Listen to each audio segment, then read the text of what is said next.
All right, we have Tom Luongo enter the room. I'll let him in. All right. For our grand finale. For our grand finale. And then afterwards, you tell us how the election went, yeah? Yeah. Hello, Tom. Can you hear us? I can. Can you hear me? Yes. Yes. Awesome. How are you guys tonight? Been a long time. It's been a while. I prepare my interviews thoroughly. So I was watching yours, and I thought, well, I have to get my props up here. Okay. Well, then let's do this. Hold on. Do this. This is my normal way of doing it. I was thinking. I love it. We're gonna all do the hat thing tonight. That's fucking great. All right. He's got fun too. I'm a little drunk, guys. So if I stray from the family friendly thing, don't just remind me. Yeah, so. we're trying to not get blocked from YouTube. So if you can prevent us from having to go through that, got it. I'll do I'll do my best. So have you guys elected a new president by now already, or no? As far as I can tell, looking at this thing from state to state and going through county by county, and I think this thing is done. There were a couple of close calls for Biden in states like Virginia and Rhode Island, where he could have lost states that he wasn't expecting to. But for the most part, it looks like Trump's going to win. He's won Florida. He's won Texas. He's won Georgia. He's won North Carolina. He's won Ohio. He's won Iowa.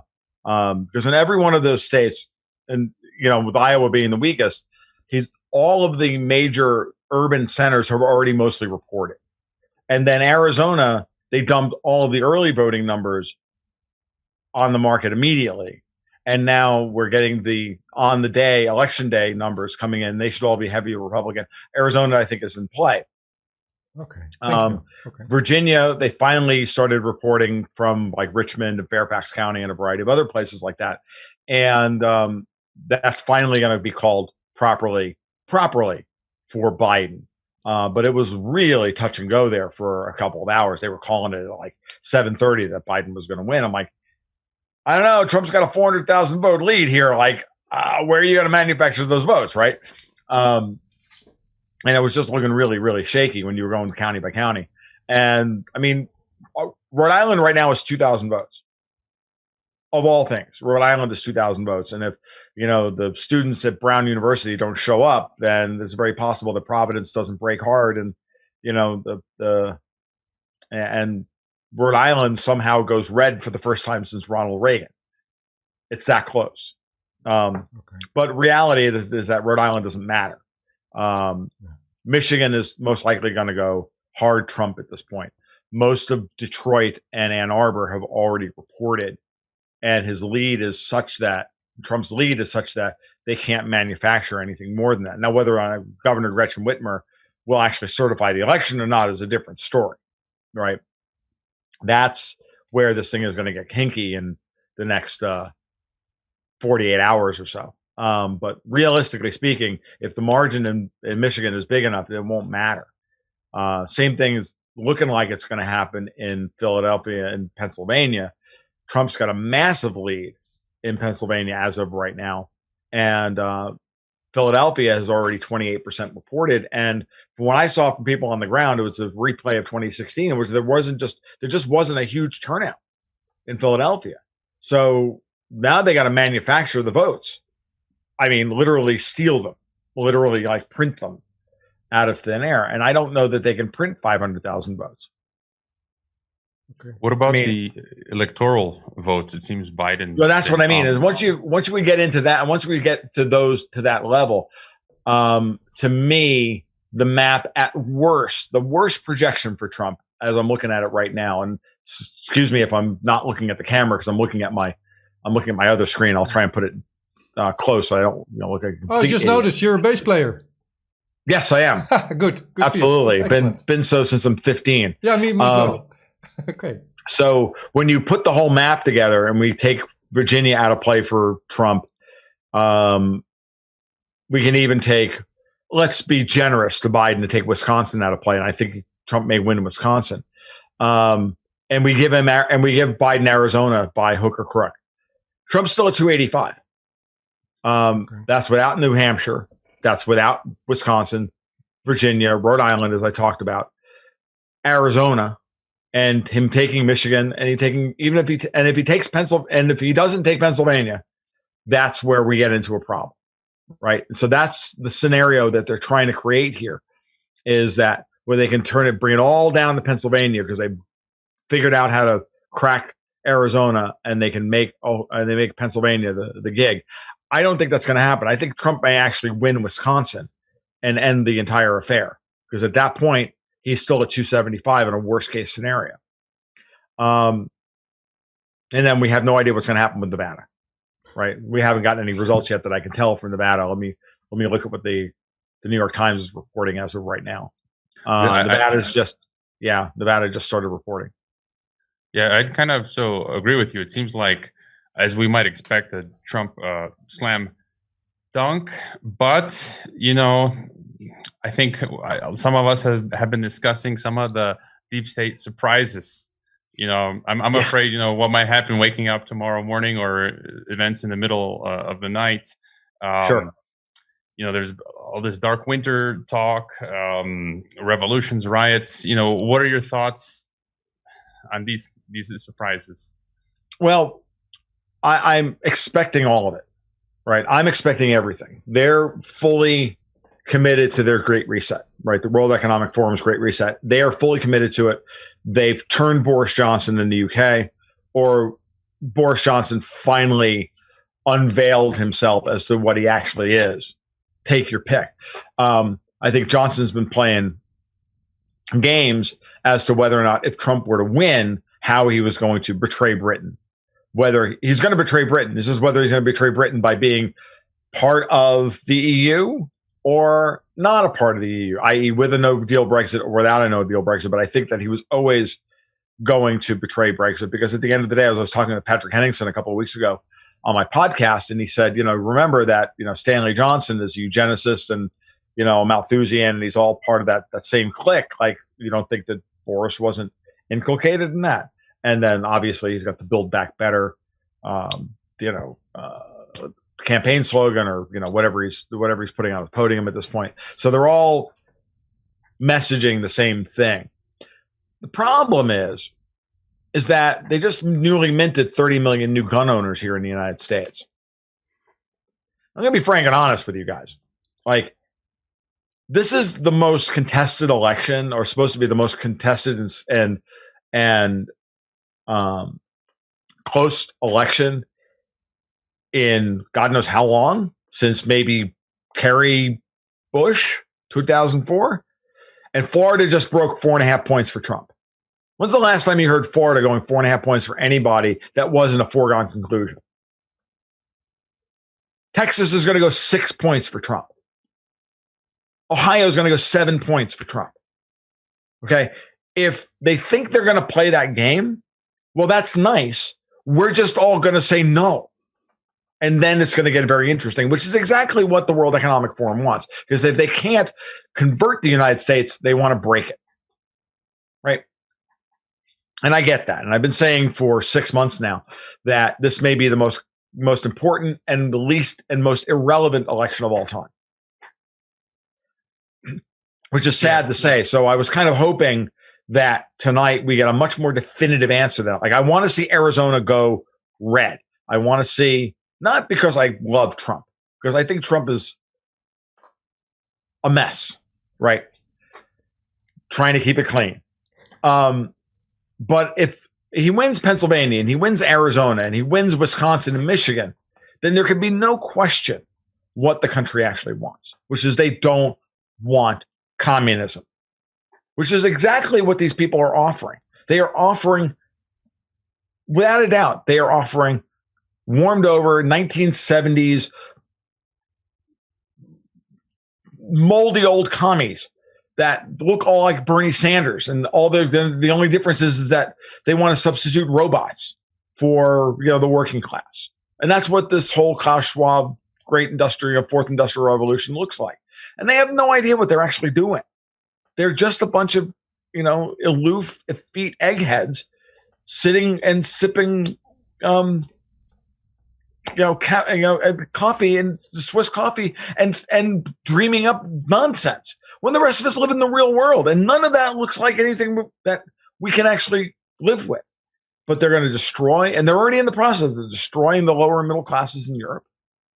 destroying value creation, destroying all of it in order to bring about a terrible future, a really dystopic Aldous Huxley cross between 1984 and Brave New World that is really quite unnerving.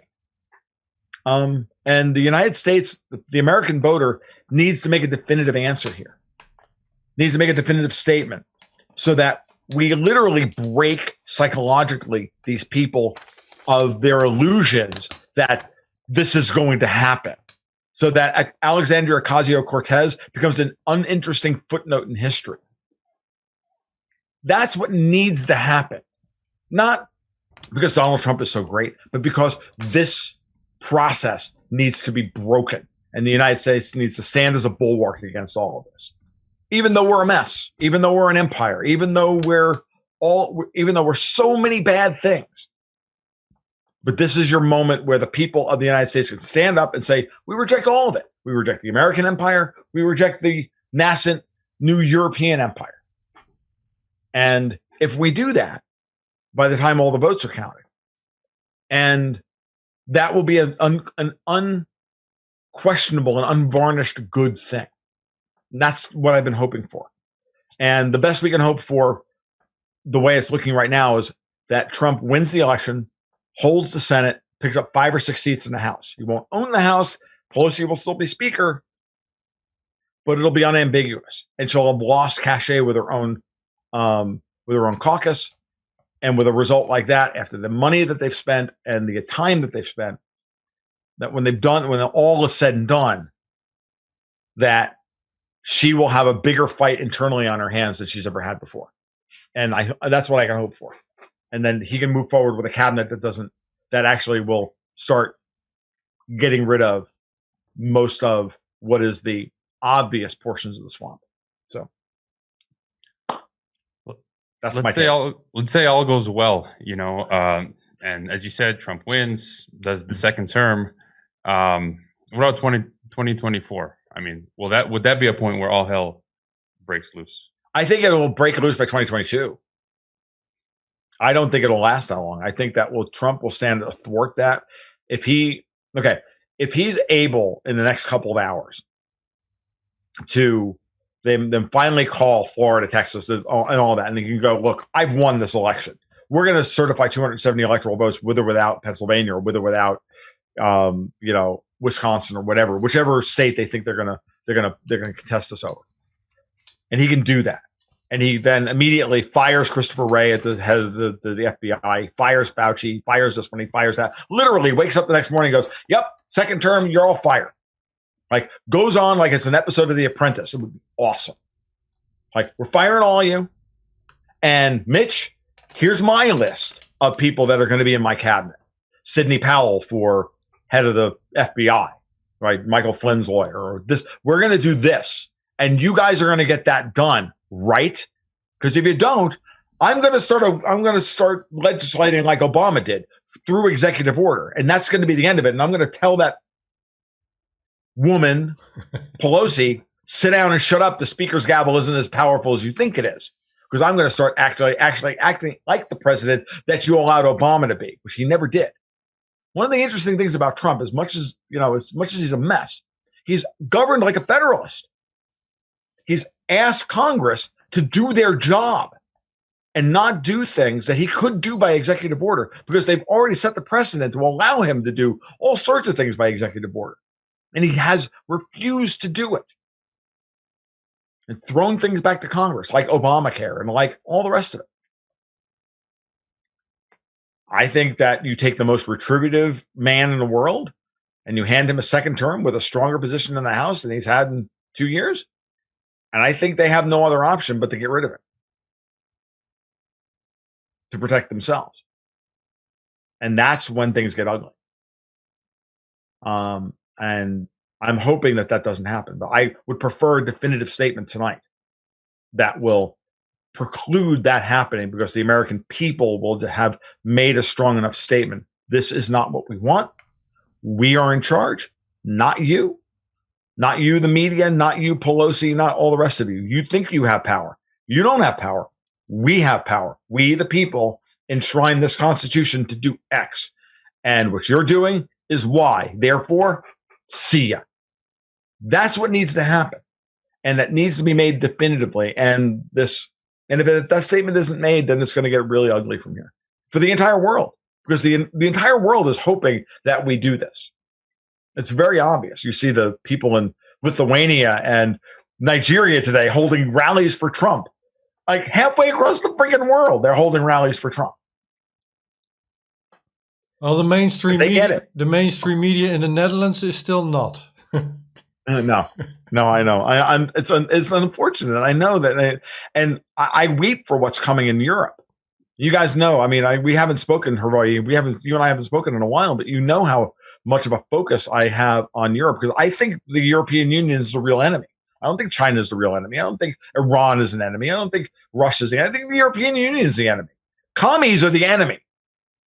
Like the Chinese are just garden variety fascists now. They're just interested in economic colonization. Like they're no different than the Brits at this point. Like 19th century, 18th century Brits. That's the way I view the Chinese. Oh yeah, they have their ambitions, but their ambitions aren't like the European Union. The European Union is directing policy through the United States deep state to subjugate China, to subjugate Russia. They're using Donald Trump. They're using Donald Trump as a useful idiot to go after both of them, while then undermining him at home. Yeah, that's one of the key points. I mean, I've studied the EU. I'm an EU citizen, just like Rico. Right. I've got on my bookshelf, I have the section of global governance, right? And I've got all these academic books, the idea of world government. There's a book about the EU's role in global government, $150 I paid for it. And right. the EU it's the technocracy, right? It's the blueprint for global government, and it's the model that's being exported to all other regions of the world, you know, North American Union, South American Union. And as you said, I mean, I was just reading just a month ago or two, the EU is striking a deal for a free trade deal with Mexico. So it's just as you're saying, they're working with Mexico. I think with Australia, the EU just made a deal where they're going to give Australia like almost $1 trillion or something in credit or loans. So they're like the yeah, I mean, so that's what's going on. So I would agree with you about the EU. Yeah. Well, to me, I look at it from an American's perspective. The easiest way to explain the EU is they want to be the board, in that they want to get as many people underneath their rubric as possible, so that they can then set the rules for the rest of the world and export those rules to the rest of the world. The same way that here in the United States we have the saying that every bad idea in the United States starts in California and migrates east. To me, the EU is just California writ large. We're going to create a whole bunch of bad ideas, but because we have such economic power, we're going to force that on the rest of the country by setting these ridiculous standards, which will then propagate through the market, so that the producers are all forced. If we have to retool all of our production lines for zero emission cars because California wants it, then we get them in Florida, whether we want them or not. Okay? Because it doesn't make any sense for Ford and GM to build two different versions of, or for Ford to build, say, two different versions of the Mustang. No, they're going to build to the most stringent version thereof, and then just run the economy of scale across the entire country. It's not. I mean, that's what they do, and the EU is the same way. It's built on the same technocratic model. It's worse than that, because it's the ultimate technocracy, where there's no elected, where there's the veneer of democracy, having a parliament that has no power, and sovereign states which have no power. No, right? I would with an unelected Politburo. Literally, I call it the EU SSR. I wouldn't even call it a veneer.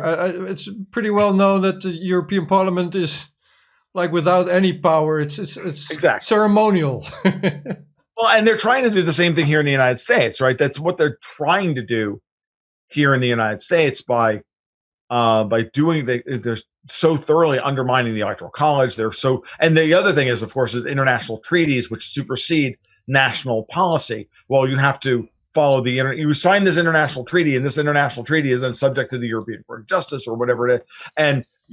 And what your parliaments want or what your governments want is irrelevant, right?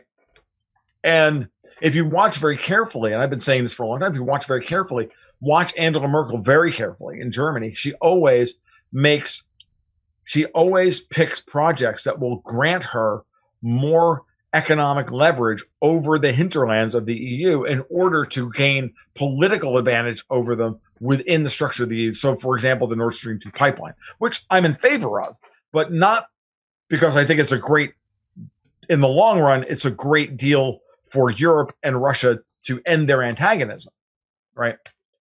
But I also know that Merkel wants the Nord Stream 2 pipeline because she wants to be able to put the screws to Poland by being the transit hub for all the natural gas in Europe, and then sell that gas back to Poland, and then say, oh, by the way, Poland, no, you're really not allowed to do X, Y, and Z. And if you do, we'll just shut off the gas. Merkel wants that power for Germany. She's always wanted that power for Germany. And that's part of what Nord Stream 2 is about. I know that. Well, you're the first to mention to me anyway the Poland issue. So Nord Stream 2 is going through the sea. I suppose it's through Polish waters.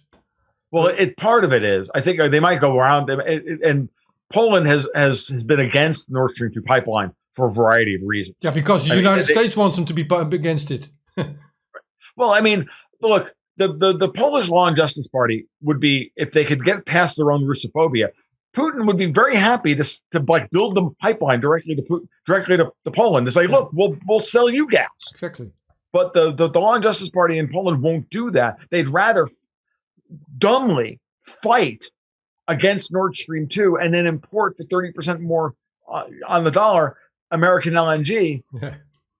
Which makes no sense to me, simply because they hate Russians. Well, I get why they hate Russians, but at the same time, put your hatred of the Russians aside and realize that the Russians are happy to sell you gas, because the Germans will absolutely turn your gas off the next time you say, oh, by the way, I don't agree with this EU policy. Nope, sorry, we'll shut the gas down. Because they'll do it. Merkel will have no problem doing that. The Russians in 60 years have never shut the gas off to Europe. They shut gas off to Ukraine for not paying their bills, but they've never shut gas off to Europe. Even during the worst of the Cold War, Western Europe was supplied with Russian gas. The Russians never shut anything down. So the United States have been, and the U.S. and British deep state have been concocting this fantasy that the Russians have some kind of policy lever through gas sales over Europe, but they've never used it in 70 years. Why would you think they're going to use it now? It makes no. It's pure propaganda. It's pure nonsense. But and the Poles never seem to get their own place in the world. The Hungarians have been telling them for years now, dude, just get a pipeline. Let's have Putin bring a pipeline to all of us. Of course, the EU would never allow that to happen. I have a question for you. You've been going in detail on the results of the vote in your states. Mm-hmm. I don't know if it's been reported just now or not, but how's the Libertarian Party doing this time? Terrible. Oh, and they deserve it. And I'm a Libertarian, and I'm a former state officer. I was nearly state chair in the state party of Florida 15 years ago. Smaller than 4 years ago? What's that? It's much worse. George Jorgensen's not a candidate. Gary Johnson was a force to be reckoned with when he ran a regional campaign in 2016. Okay, thanks for the updates. Okay, but he ran a regional campaign in states to ensure that Hillary Clinton won them. Colorado, New Mexico, Oregon's where he polled well. All of those states where Hillary wanted to ensure that she won, Colorado, New Mexico, and Arizona, that's where he ran strong. Jorgensen is doing 1% to 3% around the country. It's not really all that. She's a terrible candidate. And she's not even a libertarian. I mean, not that the libertarians have run a libertarian in 15 years now. So the last 4 election cycles, they haven't run a libertarian in forever. Now, the Libertarian Party is terrible. There is no third party movement in the United States. Donald Trump is the closest thing to a third party candidate that will ever make its way through the process. All right. Thank you. So Now, I'm looking at the numbers now as we've been sitting here talking. Trump's opened up his lead in Pennsylvania. He's up by 600,000 votes with 58% reporting in Pennsylvania. Michigan, he's got it by 300,000 votes with 52%. The only thing I haven't noticed yet is the big question is going to be Detroit. 70% of Detroit has not reported yet, but he's only losing in Detroit by a few points. He's only down basically 8 points or 10 points, which is nothing. He needs to be down like 30 points for Detroit to overcome the rest of the state. So Michigan's going to go Trump. He's winning in Wisconsin as of right now by 4 points. So I thought I'd resurrect what you brought up, the World Economic Forum, Great Reset, which I think is that's the topic of our time now, because yes. It's the new world order. It's the birth pangs of this new world order, and they're not joking this time. I have been traversing the planet. This year I was in Kazakhstan. I passed through Amsterdam in the US, Mexico. Everywhere it's a lockdown in every freaking country. I'm getting friends in Kazakhstan telling me the police find them for not wearing masks on the streets of Kazakhstan. I just read today, Canada. So anyone who flies into Canada now, you have to have this app where as soon as you set foot into Canada, contact tracing, quarantines, and all that. It's like, what if I don't want to take a smartphone with me to Canada? It's like insane. So I don't want to. I don't want to go to Canada now. So I'm not going to Canada. It's crazy. I think they held a meeting recently with Canada, and Europe decided to go through with the Great Reset. That means central bank digital currencies. It means the end of cash. It means all of this stuff.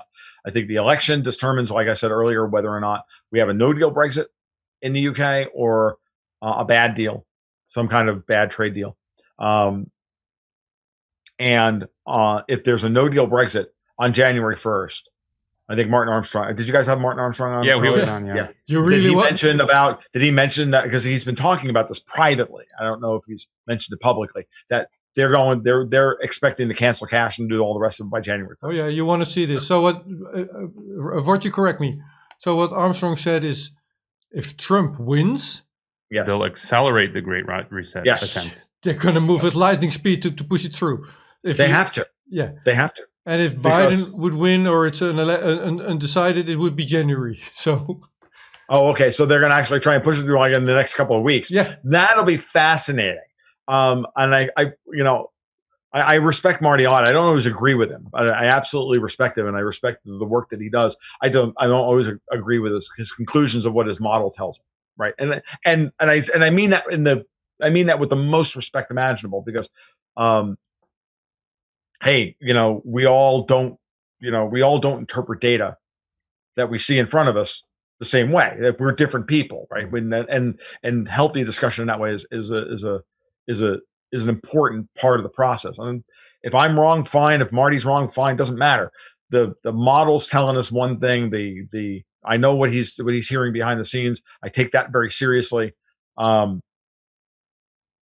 will not be surprised if they don't accelerate from here, because they have to do something, because it's their time. Look, think about all of the things that are happening right now. Think about all of the narratives and the agendas and the time and the programs. They've all come down to this moment in time, to this election. I've been describing this election as a singularity, and we're passing through the event horizon of singularity tonight, and we're going to come out the other side tomorrow, and we don't know what the world's going to look like, right?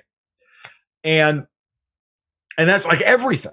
That's like 300-year Holocene warming period, and the sun's output is crusting and falling over. We have the baby boomers who have been desperate to try and push this post-World War II utopian society on us. We have the advent, the apotheosis of cultural Marxism, and then cultural Marxism into as the dominant political ideology of the age. We have all of these things are all coming together all at once. And they have all of their agents in place in the United States government, British government, European government, and they're all 80 years old. Pelosi, Schumer, it's like 69, 70. How much longer is he going to last? Right? Go through it. Nadler, Dianne Feinstein, all of it. Go look at the House of Lords, which Nigel Farage is going to destroy in the next 5 years in the UK. Okay, because there's going to be a backlash in the UK against what Boris is doing now. It's going to bring Nigel Farage to power. He just said he's starting a new party. I forget the name of it. Of course he is. The Reform Party or something like Reform UK. He's going to rebrand the Brexit Party, and he's going to move forward, and he's going to win. Things are so fluid in Britain. They're not like the United States, where ballot access laws preclude a third party from getting anywhere. Cost you billions of dollars just to get on the ballot in the United States. An horrendous, impossible amount of money. The only way to reform the American political system is to run an insurrectionist campaign from within, like Donald Trump did, or to secede from the Union. That's it. Those are your two options. Because the rest of it is a technocratic nightmare. Okay? It's a barrier to entry so high that no one can possibly climb it. Many have tried and failed, including the Libertarian Party. So when you really stop to look at this, they have to, this is their last chance, because the people that they have in place now to create this thing are placed there, and they're not going to be there much longer. Joe Biden has dementia. Pelosi is a TIA stroke victim. She looks like my mom 6 months before she died. Like, you can see it. The woman's not all there. Same thing with Feinstein. Same with the rest of them. They're not there. Their brains are cooked. Their lives are over. They should be retired. They should be in a home, changing their Depends while she chews on her dentures all day. That's what she should be doing while she watches reruns of Match Game, not running the U.S. House of Representatives. And yet, she is, because she was placed there on purpose. So if they don't get it done this time, the whole thing blows up.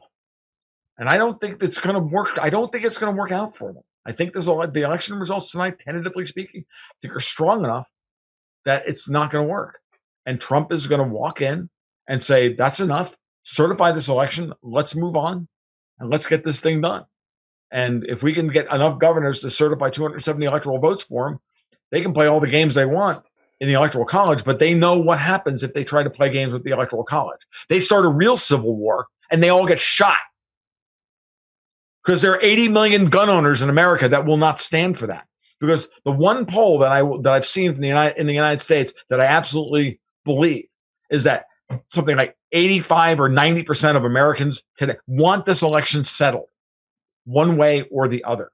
They do not want this going on for 2 months. And if they play this game where they're going to exacerbate us and exacerbate this and take this all the way to January 20th, and they're going to try and lawyer this thing out. No, not going to happen. No, that is not going to fly. You will finally see conscientious Americans walk up the Capitol Hill, pull Pelosi out by her hair, drag her out by her friggin' dentures, and say, "You're done. Get out of here." Something's going to happen. Something will break. That's not going to happen. So, and so that's why I really want a strong, definitive statement tonight, because it precludes the crazy outcome. The dark winter. Yeah. We're running out of time, so I just have a last question, and after that, if you have any final thought for us, a lot of listeners ask me this question. I ask a lot of my guests this question. Whether we do move into this technocracy, dystopian, thing, or even if, as you say, if it falls apart, it's still going to be, terrible, total chaos. Aside from getting gold, goats, and guns, what would be like just Bitcoin. Some practical? Bitcoin. Yeah. Oh yeah, no, Bitcoin. Bitcoin's actually the best cross-border asset to own, because you can move it under everybody's nose, and you can move as much of it as you want. Can't move gold, can't move goats, can't move guns. If you're gonna hunker down and stay in place, gold, goats, and guns. If you're gonna try and be mobile, like someone asked me tonight while I was on my stream, and says, "Well, what do we do if Biden wins tonight?" I said, "Well, I'm going to seriously think about whether or not I go vagabond. Do I sell the house, or do I just abandon it and go vagabond for a couple of years until this whole thing settles down and we figure out what's going to happen?"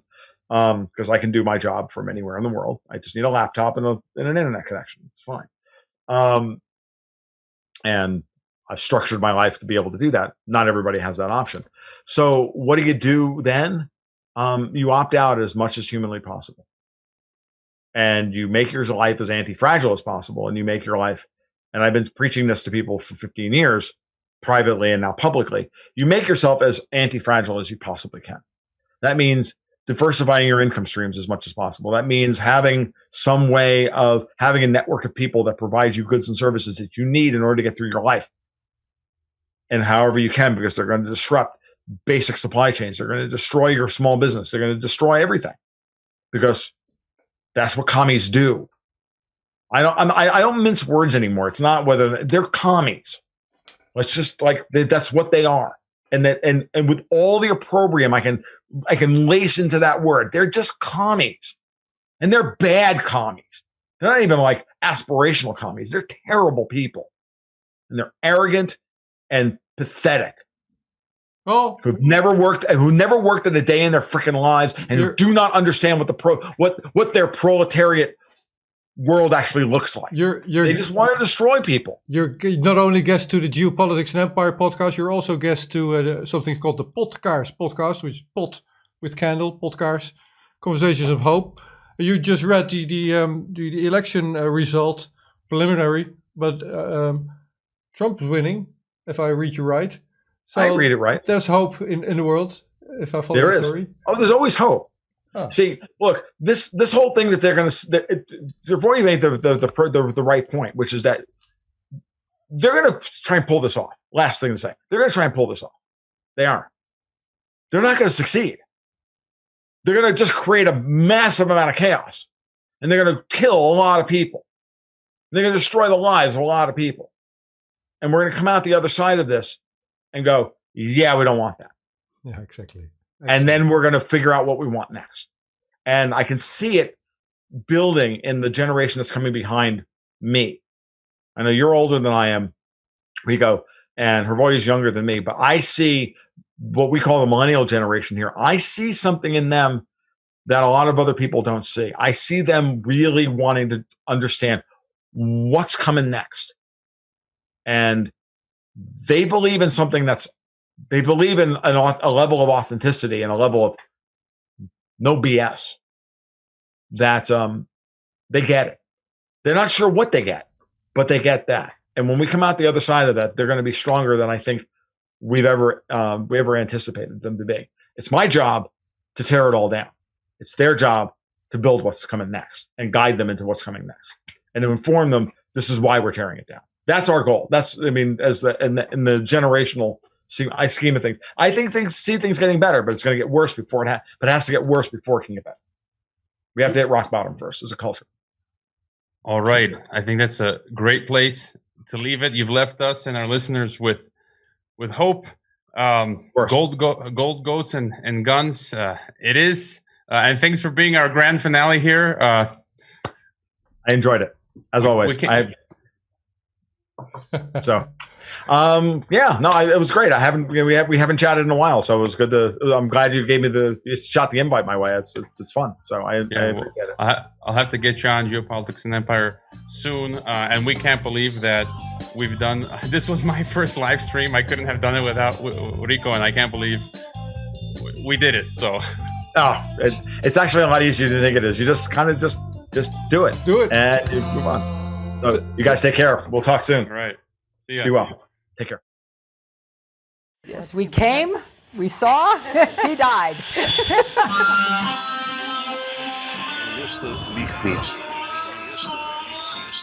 Every nation in every region now has a decision to make. You think I'm joking? Predator drones. You will never see it coming. Laat staan dat ik kan ingaan over vuur.